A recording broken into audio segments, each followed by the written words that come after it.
Assalamualaikum warahmatullahi wabarakatuh. Kami dari kelompok 10 akan melaksanakan tugas dari Ibu Desri MKom dengan mata kuliah Konsep Sistem Informasi. Sebelum itu kami akan memperkenalkan diri terlebih dahulu.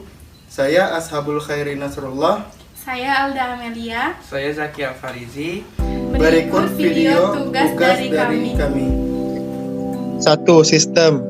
Sistem adalah beberapa komponen dan elemen yang digabung untuk mencapai tujuan tertentu. Definisi sistem merupakan kesatuan dari beberapa bagian yang menghubungkan yang ada dalam suatu wilayah serta memiliki beberapa item penggerak. Contohnya seperti sebuah negara.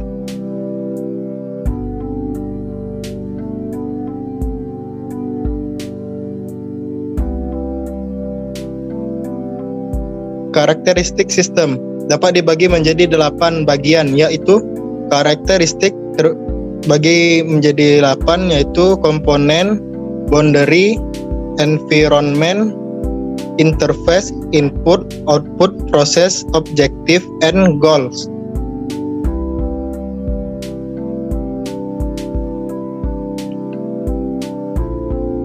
Hierarki sistem. Suprasistem. Suprasistem adalah sistem yang mempunyai hubungan lebih luas dari sistem.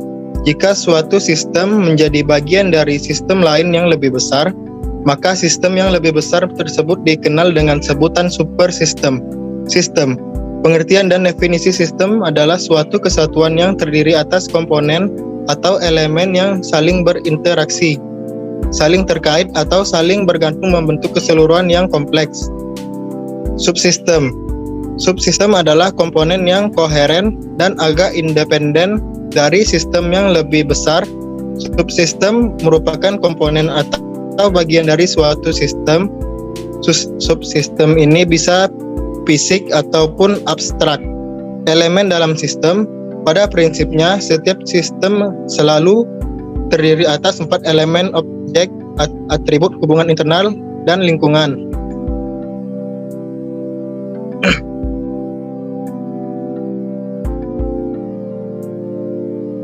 Klasifikasi sistem dapat diklasifikasikan sebagai berikut.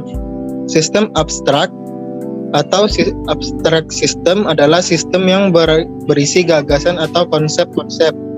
2. Sistem fisik atau physical system adalah sistem yang secara fisik dapat dilihat.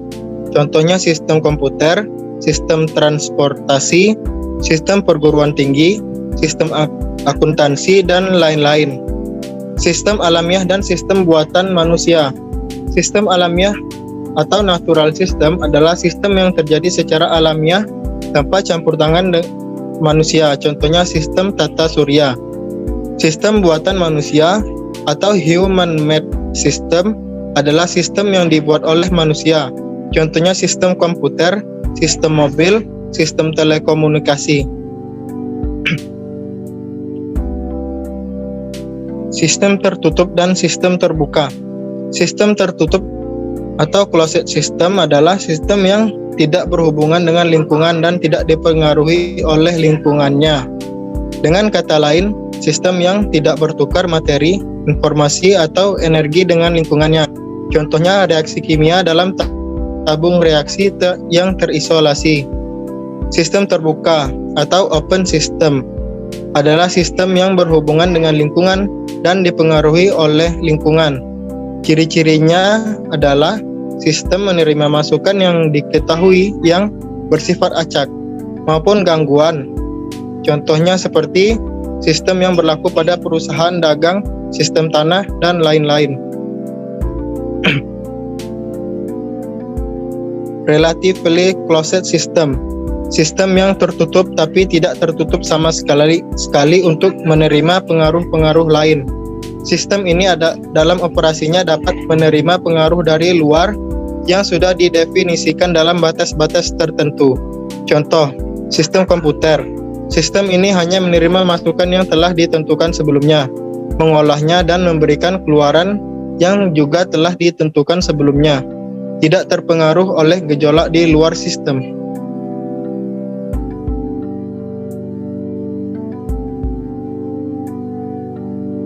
Baiklah, untuk penjelasan dari data akan dijelaskan oleh teman saya yaitu Alda Amelia. Kedua, ada materi data. Menurut Chloe NJ, data merupakan komponen terpenting sebagai penghubung antara mesin dan manusia. Data adalah komponen utama yang ada di dalam sebuah database management system. Secara umum, pengertian data ada bermacam-macam. Menurut Kamus Bahasa Indonesia, yaitu data adalah bukti atau informasi yang ditemukan dari hasil penelitian yang dapat dijadikan dasar kajian atau pendapat. Pendapat lain menyatakan bahwa data adalah segala fakta dan angka yang dapat dijadikan sebagai bahan atau menyusun suatu informasi.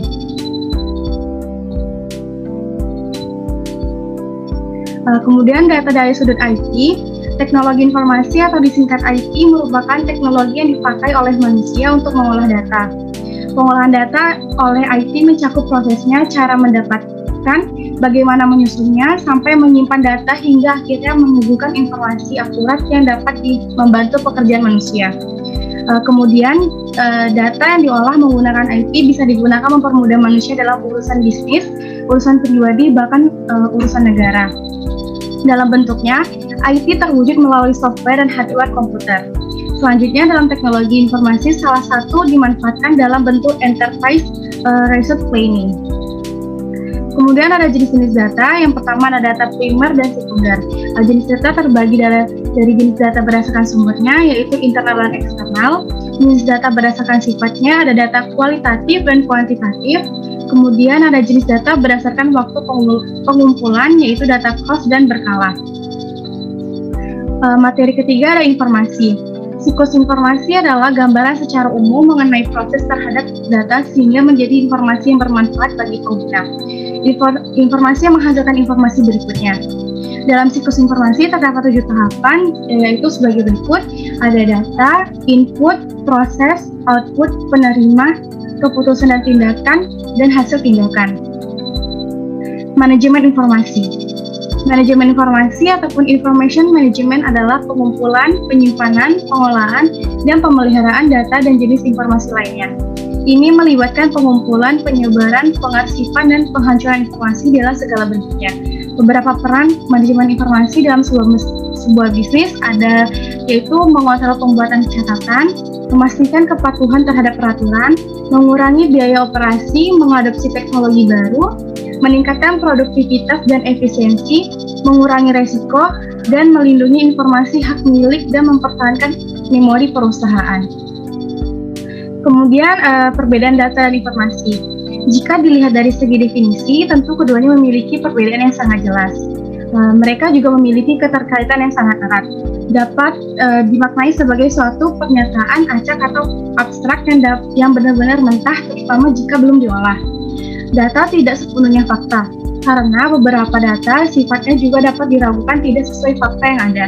Sedangkan informasi lebih pada hasil akhir dari proses pengolahan ke seluruh data untuk diterima dan disimpan kepada semua orang. Perbedaan yang ketiga yakni berasal dari proses pembuatan dari data dan informasi yang sangat berbeda. Data dibentuk secara langsung dari suatu objek atau subjek yang sedang diamati dalam keadaan mentah. Sedangkan informasi dibentuk melalui beragam kumpulan data yang sangat banyak dan rumit, serta memerlukan pengolahan sedemikian rupa. Untuk materi selanjutnya akan dijelaskan teman saya, yaitu Zafiel Farizi. Sistem informasi akademik. Sistem informasi akademik yaitu di mana sebuah universitas menggunakan sebuah situs siakat, di mana siakat ini dirancang untuk menangani proses pengelolaan data akademik dan data terkait lainnya, sehingga seluruh proses kegiatan akademik dapat terkelola menjadi informasi yang bermanfaat dalam pengelolaan manajemen perguruan tinggi. Sistem informasi sekolah, yaitu sebuah sarana atau alat yang bisa digunakan oleh sekolah untuk meningkatkan pelayanan dan kualitas sekolah. Melalui sistem ini, pihak sekolah bisa berinteraksi dengan banyak pihak terkait, seperti calon siswa, masyarakat siswa, orang tua, dan lain-lain. Sistem informasi pembayaran listrik. merupakan aplikasi yang digunakan untuk mengelola pembayaran tagihan serta tunggakan listrik. Pembayaran listrik terkait dengan seberapa banyak listrik yang digunakan oleh pelanggan.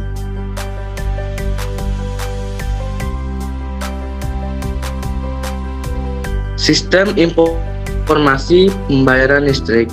Dulu, sistem pembayaran listrik hanya dilakukan 1 bulan sekali karena memang sudah ditetapkan seperti itu dan pada tanggal-tanggal tertentu dan juga harus dibayar dengan jumlah tertentu. Tetapi berbeda dengan sekarang di mana sistem pembayaran listrik ini bisa diisi ulang seperti kita mengisi pulsa HP dengan minimal pengisian dari 20.000. Jadi kita bisa bebas mengisi pulsa atau token ini di counter-counter terdekat tanpa harus membayar ke BRI Link atau pada iket-iket yang menyediakan pembayaran tersebut. Sistem informasi data pegawai, yaitu sebuah sistem di mana sistem ini digunakan oleh para pegawai untuk membuat data diri mereka masing-masing dan memudahkan kerja sekretaris kantor dalam membuat daftar kehadiran karena tidak perlu membuat daftar hadir dengan menggunakan tangan seperti zaman dahulu. Tetapi kita bisa hanya dengan menggunakan sebuah sidik jari saja, dan untuk saat ini ada cara yang lebih simpel, yaitu dengan menggunakan sebuah kartu tanda pengenal saja, bisa dengan cara ditempel saja, bisa juga dengan cara digesek. Information System Resource atau sumber daya sistem informasi, yaitu terdiri dari satu, manusia, di mana manusia inilah yang mengelola sebuah sistem informasi tersebut. Kedua, hardware, sebuah perangkat yang digunakan untuk menampilkan sistem informasi tersebut. Yang ketiga, software. Software ini berfungsi untuk menjalankan atau memberikan perintah kepada sebuah hardware. Karena tanpa adanya software, maka tidak akan berjalan sebuah hardware, begitu pula sebaliknya. 4. Data, yaitu di mana lokasi ini akan diproses karena data tersebut berbagai macam modelnya, ada yang berbentuk numerik, huruf angka, dan lain-lain. Maka dibutuhkan sebuah database untuk mengelolanya.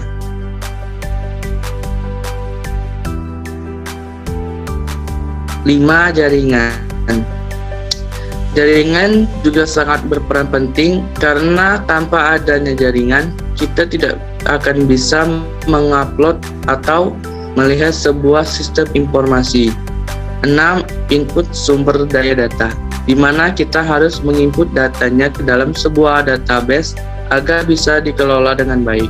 Yang ke-7, output produk informasi, di mana kegunaan dari informasi yaitu untuk mengelola data tersebut dan mengubahnya menjadi hasil akhir yang sangat dibutuhkan orang-orang. Ke-8, penyimpanan sumber daya data yang berfungsi menyimpan data seperti database. Yang ke-9, pengendalian kinerja sistem, di mana pada kegiatan akhir ini kita hanya perlu melakukan pemeliharaan secara intensif agar data tersebut terjaga.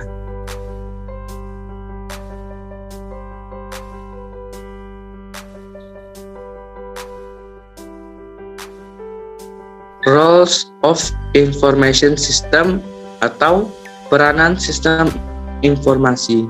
Pada sebuah bisnis, maka sistem informasi berperan sebagai 1.